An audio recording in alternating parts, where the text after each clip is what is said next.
sure. Here, let me know. All right, let's start. So today we're going to talk about secure processor technologies that are out there. So we give an overview, and we talk about all kinds of attacks. None of them will go into specific details or not real details. And we will also glimpse ahead into the rest of the course to see where we will cover certain things. So originally this was based on a slide deck of Shenglu and Masab. It's kind of joined in this particular one, and that was done in a previous sort of precursor type of offering where besides hardware security we did a lot of other stuff, but and now we really focus on hardware security. Okay, so what's the outline? We're going to first talk about all kinds of different kinds of attacks. So we will see that we have a bunch of physical attacks, a bunch of privileged software attacks, and so forth. And then we will give an overview of all kinds of processor, secure processor solutions. So let's first remember, of course, that if you're looking at the warrior of the future, then it's people like us who actually will make the real difference, and that's truly what I believe.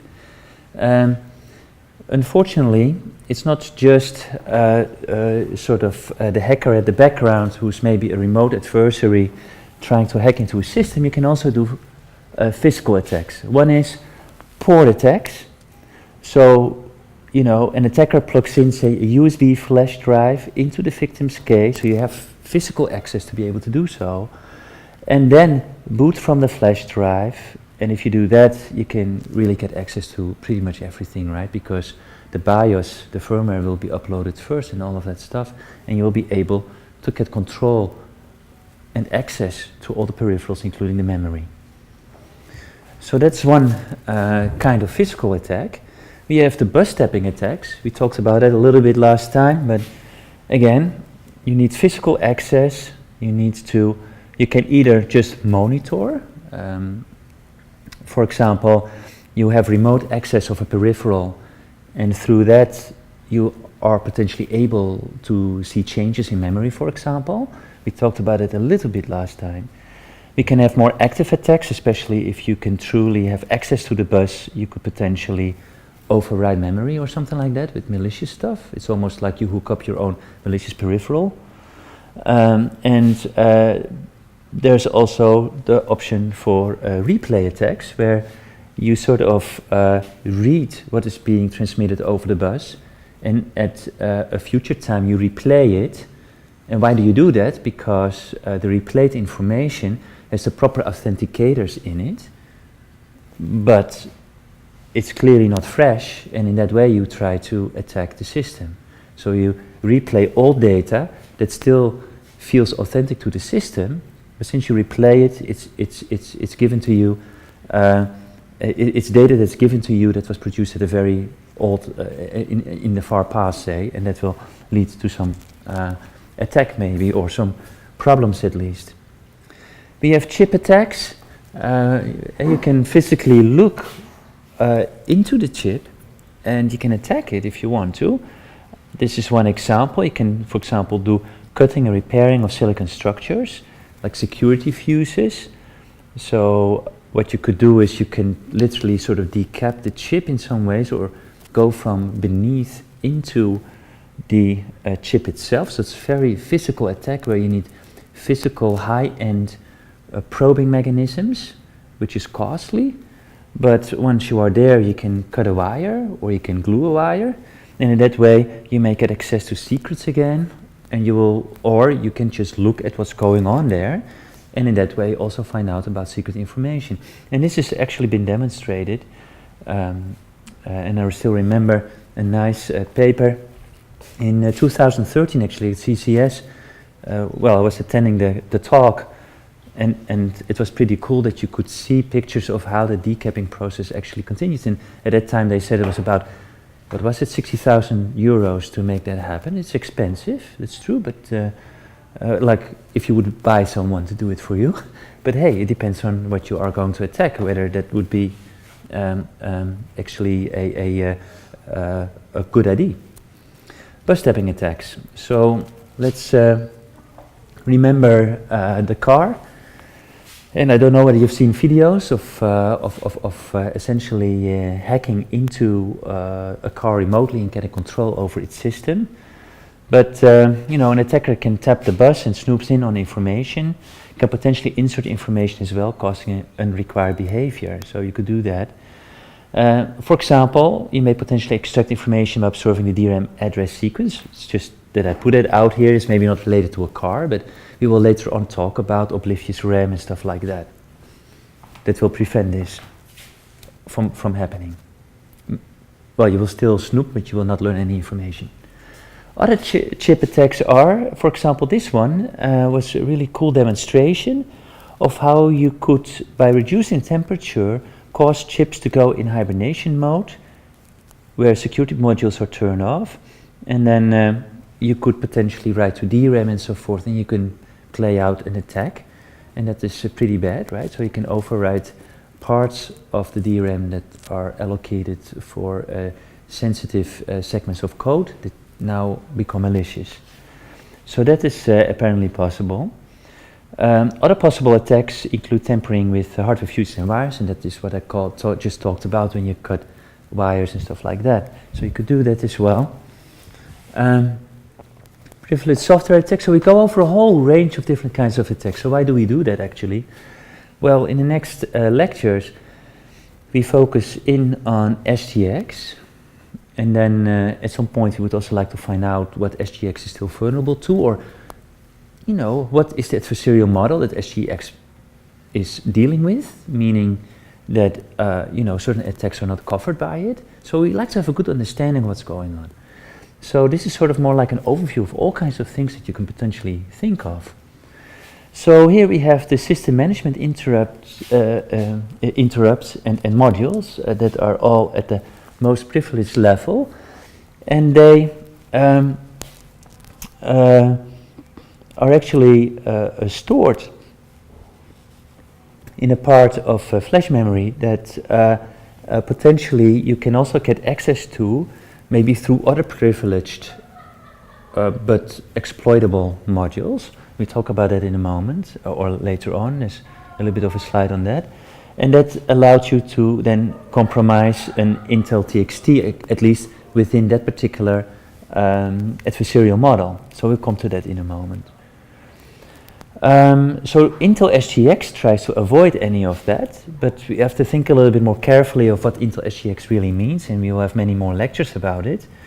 But the point there is that they only want to trust like the application code in a secure enclave, because after all, I repeat it on and on and on, but it's not our responsibility to really secure application code. That's the designer's responsibility. We want to make sure that if a designer has created trusted code, meaning it cannot be exploited, then the computational environment that we set up cannot be hacked into in a way, physically or remotely or whatever we want to describe as a guarantee, that you cannot then hack into the application code in a different way.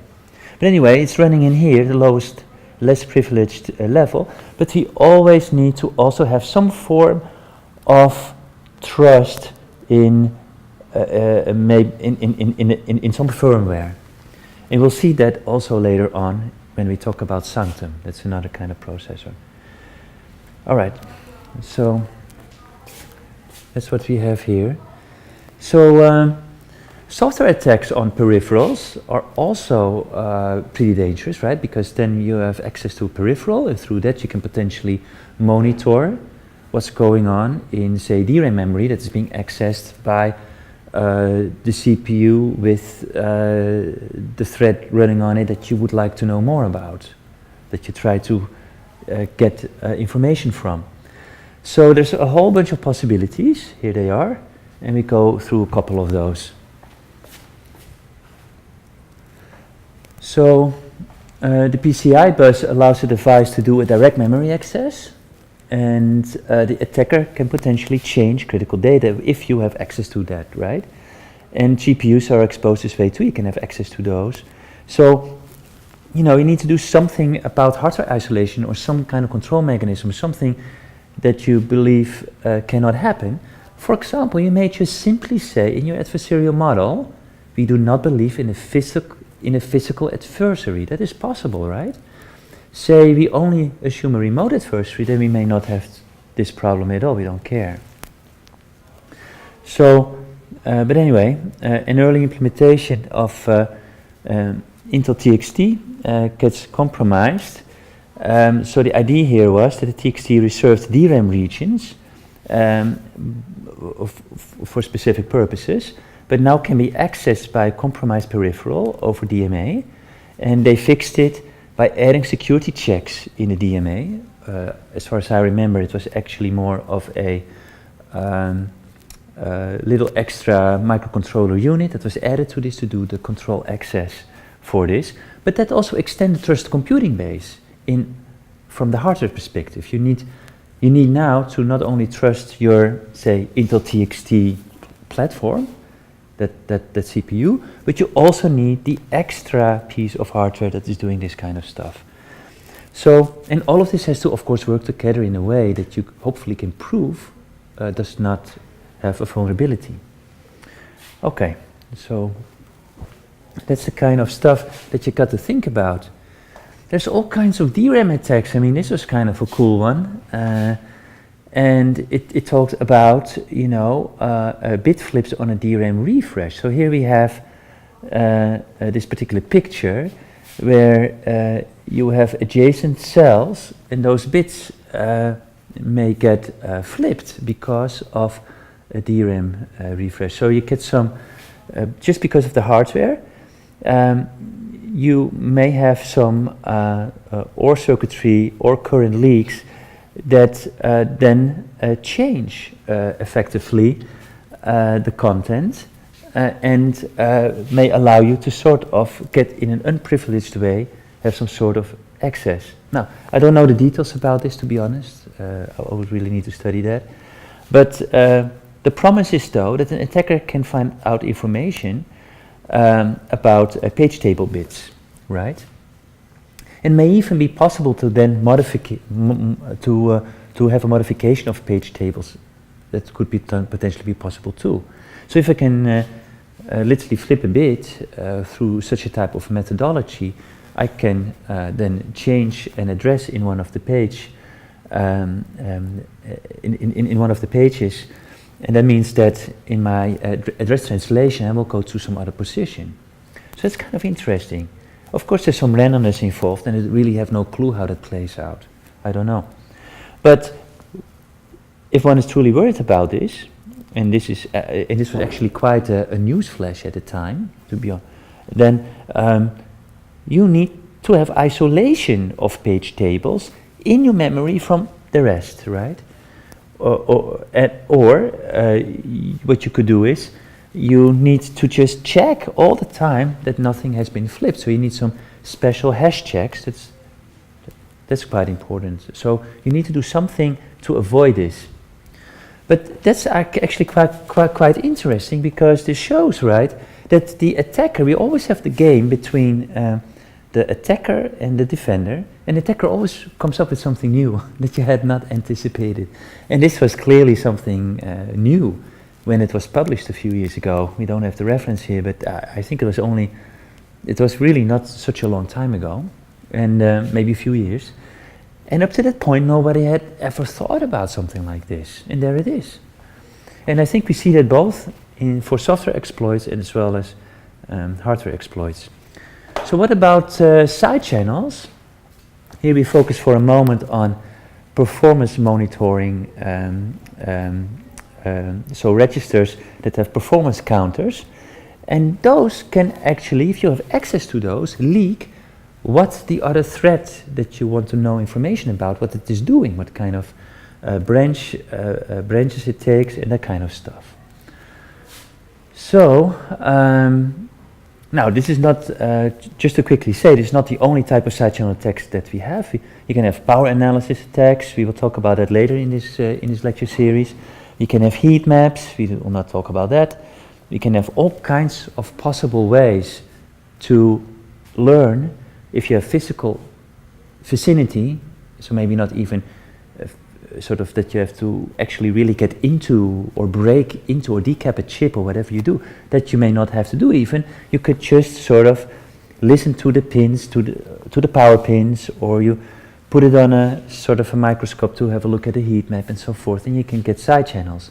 Now this one though is a software attack where you are gaining access to the performance counters, and that will tell you something about the other threads that are running on that CPU. So isolation of performance counters is now required, and a victim thread must not be able to access those counters. So you have to think about that when you do a proper defense mechanism. So here is a simple other type of side channel attack, right? So here we have something where you have some spy process that fills a cache. So here we talk about the cache cover channel, and the victim executes on the same cache, and the result is that when the spy software is going to read its data that it wrote, it can time how much cycles it took before it gets the information. In that way, it figures out which of its blocks were evicted from the cache, and that will give some information about what this original victim process was doing. And all of that was actually in a very recent paper, shown to be really practical, which is kind of interesting. There have been many papers about this, but they've made it even more practical than what people have thought one could do. So, pretty cool. So even, what do you learn from that, by the way? You learn from that if you, in theory, think of an attack, then at some point, if people start to work on it, the attackers or academia, at some point it may become a reality that is practically executable, right?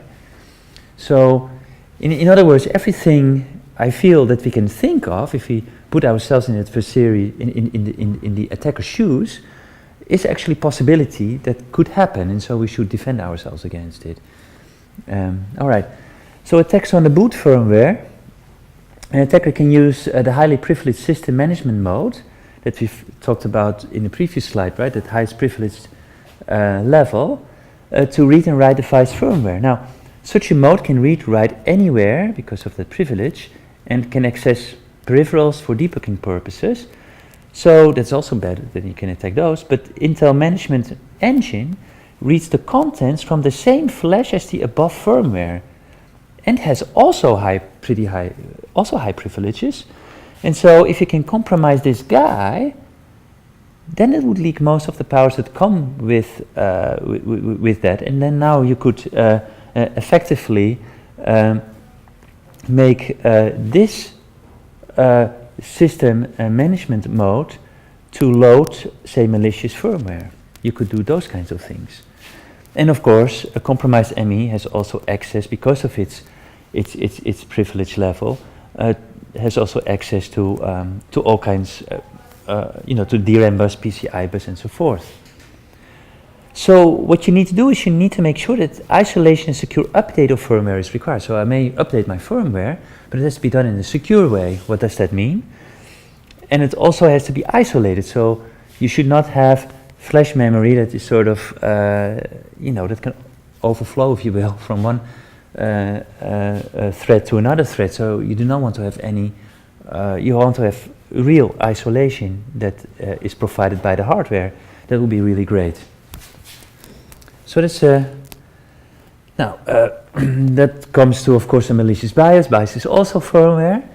It can become malicious in one of two ways, due to being maliciously written by the vendor, like a backdoor BIOS. Well, maybe you trust the vendor and you don't worry about it. Due to somebody being able to later modify the original with a rogue one. So for example, again, if you have lack of proper updating mechanisms that are secure, so reflashing protection is lacking, well, then you could do things. So, you can maybe exploit subtle flaws in the original BIOS and getting code execution before the reflashing update, etc., or even applied.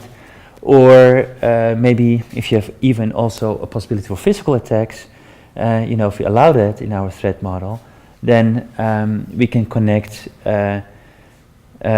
maybe an SPI programmer of the SPI to the SPI chip and replace the firmware content stored there. Things like that could potentially happen. So solutions, well, you need to think very carefully to begin with about these problems. But say use of digital signatures for updating the BIOS would be a good thing to do.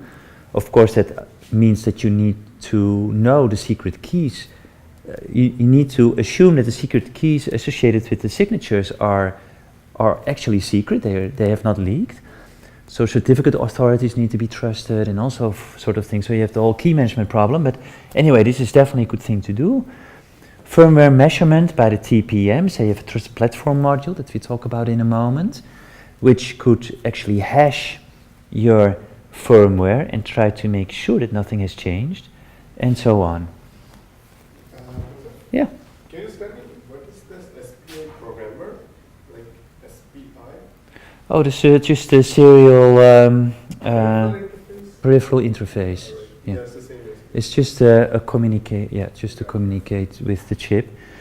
If you leave any hardware backdoor open for somebody to hook up something, whatever it is, you can make use of it.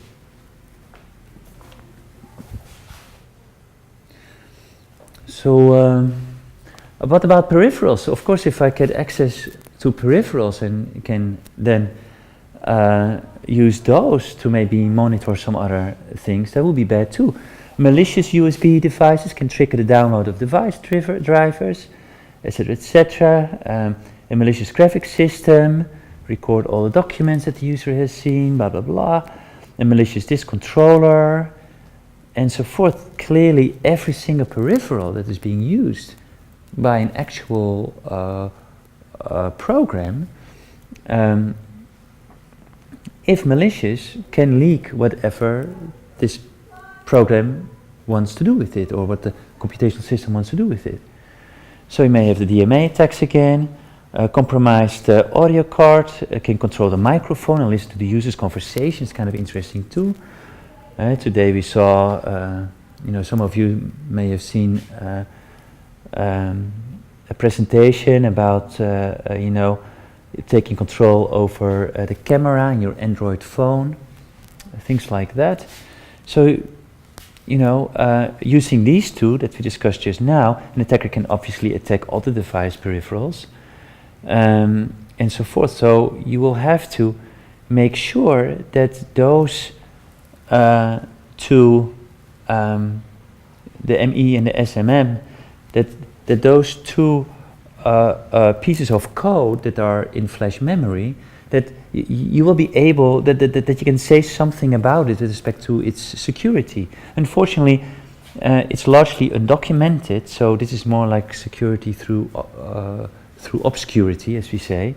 So it's better to be very open about what you're doing, and then slowly come to a design that actually allows you to have those isolation principles in place that everybody believes in, and then you get a real trust from that. Okay. In other words, it's not so easy to create a secure hardware, a secure platform for computation. Okay, address translation attacks. Again, a whole bunch that we're going to talk about very quickly. So you can do address translation. Is used for page swapping. So what can you do? If you have a passive attack, but an untrusted page table manager, well, in that case, you can swap pages using page faults and leak information. So this is sort of depicted over here. So what's going on here again? So first of all, here you have the translation look ahead buffer. It's simply a buffer that stores a list of virtual to physical address mappings. It's just a table that you have used before, because you may use them again, and rather than go through the whole translation again, you have it stored right there in your buffer, so that's pretty cool. In any case, here you have your page table, and you know, if you have a hit, then you update. So if it was not, if it's not in the TLB, then what you would like to do is you want to look up in your page tables and so forth. Finally, you get a hit, and you will put it in your buffer. If the page is not present, though, then you need to swap, right? You need to swap it back in to the DRAM, so you need to get access to disk. All right, so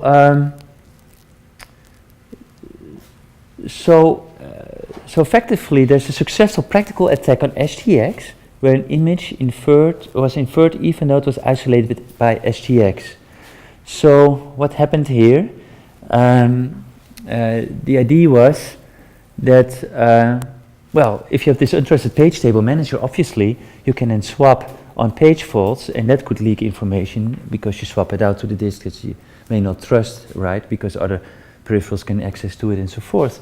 Now, it turns out that that SGX was not able to really deal with this, but Intel's response was, and this was very recently actually, maybe a year ago, I don't know, puts the blame on software developers.